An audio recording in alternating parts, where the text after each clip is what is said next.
जय श्री कृष्णा। बहुत समय पहले वृंदावन गांव में एक विशाल सरोवर था जिसका नाम मनसी गंगा था। इस सरोवर का पानी शुद्ध और सुखद था, लेकिन एक दिन जब गर्मियों की धूप अपने उच्चतम स्तर पर थी तो सरोवर के पानी में बदलाव आ गया। मनसी गंगा का पानी पार करने वाले को ज्वर और संक्रमणों की आशंका थी। इस समस्या का समाधान ढूंढने के लिए गोपियां और गोपबाल कृष्ण के पास गए। कृष्ण ने देखा कि मनसी गंगा के एक किनारे पर एक विशाल नाग कालिया बसा हुआ था। यह नाग सिर्फ पानी के बहाने नहीं, बल्कि अपने अत्यंत प्रदूषित जहरीले रंगों के साथ उस समय के पानी को दूषित कर रहा था। कृष्ण ने यह देखकर तय किया कि उसे कालिया नाग के साथ मुकाबला करना होगा। उन्होंने अपने दोस्तों और गोपियों को सतर्क रहने के लिए आदेश दिया और खुद भी मनसी गंगा के किनारे पहुँचे। कृष्ण को देखते ही कालिया नाग उनके पास आया और बड़े ही अभिमान से कृष्ण को चुनौती दी। कृष्ण ने नाग के साथ एक प्रियतम के रूप में खेलने की इच्छा जताई और वह नाग के गर्दन पर कूदकर उसके मस्तक पर बैठ गए। नाग की मस्तक पर बैठने से कालिया नाग का अभिमान और बढ़ गया और वह अपने सारे सांपों को भी बुलवाकर कृष्ण के साथ लड़ने लगा। कृष्ण ने सामर्थ्य दिखाने के लिए बड़े ही प्रबल और चुस्त तरीके से नाग से युद्ध करके अपने वश में किया और उसकी गर्दन पर अपने सारी कलाओं का प्रदर्शन किया। कृष्ण के द्वारा किए गए इस अद्भुत प्रदर्शन ने नाग को हिलाकर रख दिया। उसने स्वीकार किया कि कृष्ण उससे श्रेष्ठ है और उसने अपने बुरे कार्यों की माफी मांगी। कृष्ण ने नाग को सरोवर को छोड़ने के लिए कहा और उसकी आत्मा को शुद्धि दिलाने का आदरणीय काम किया। इसके बाद से मनसी गंगा का पानी पुनः शुद्ध और सुखद हो गया। वृंदावन के लोग फिर से सरोवर में आकर निरंतर कीर्तन करने लगे और उन्होंने कृष्ण की महिमा का गान किया।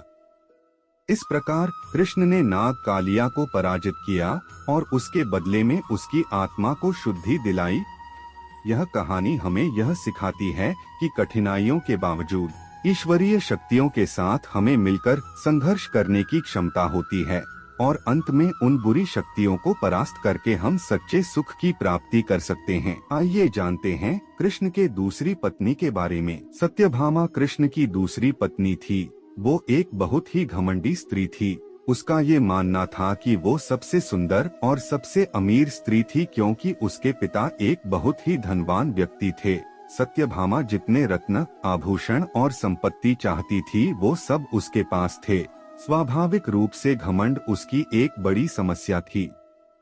एक बार कृष्ण के जन्मदिवस के अवसर पर सत्यभामा ने सोचा कि वो सबको दिखाएगी कि वो कृष्ण को कितना प्यार करती हैं। तो उसने तय किया कि वो कृष्ण के वजन जितना सोना शहर के लोगों में बांटेगी। इसे तुलाभार कहते हैं। ये मंदिरों में होता है। लोग एक बड़ी तराजू में अपने वजन के बराबर मक्खन, घी, चावल या कुछ और रखकर वो चीज लोगों में बांटते हैं।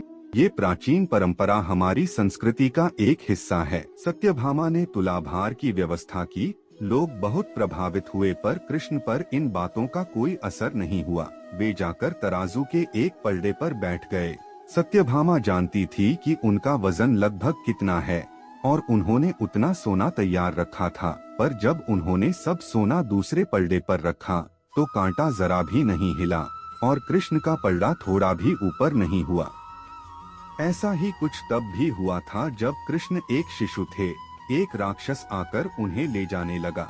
तब कृष्ण ने अपना वजन इतना बढ़ा लिया कि राक्षस वहीं गिर पड़ा और कृष्ण ने उसके ऊपर बैठकर उसे कुचलकर मार डाला।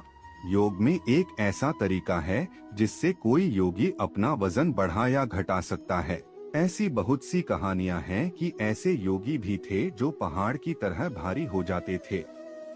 तो इस बार भी कृष्ण अपना वजन बढ़ाकर तराजू में बैठ गए।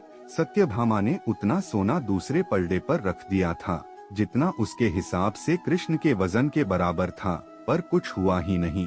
तब तक शहर के सभी लोग ये घटना देखने के लिए आ गए थे। तब उसने अपने नौकरों से वो सभी गहने मंगवाए जो उसके पास थे।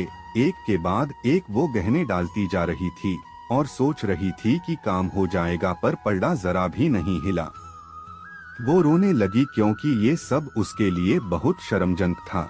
सारा शहर देख रहा था और उसे समझ में नहीं आ रहा था कि वो क्या करे। तब उसने रुक्मिणी की ओर देखा, जिससे वो बहुत जलती थी और हमेशा परेशान रहती थी। उसने रुक्मिणी से पूछा, अब मैं क्या करूं, क्योंकि ये बात सिर्फ मेरे लिए ही नहीं पर तुम्हारे और हम सब के लिए भी बहुत शर्मजनक है। मैं क्या करूं? तब रुक्मिणी बाहर गई और तुलसी के पौधे के 3 पत्ते उठा लाई। जैसे ही तुलसी के वे पत्ते उसने तराजू के दूसरे पलड़े पर रखे, कृष्ण का पलड़ा तुरंत ही ऊपर आ गया। इससे यह सिद्ध होता है कि धन और दौलत से हम हर चीज हासिल नहीं कर सकते हैं, भक्ति मात्र से हम हर चीज को वश में कर सकते हैं।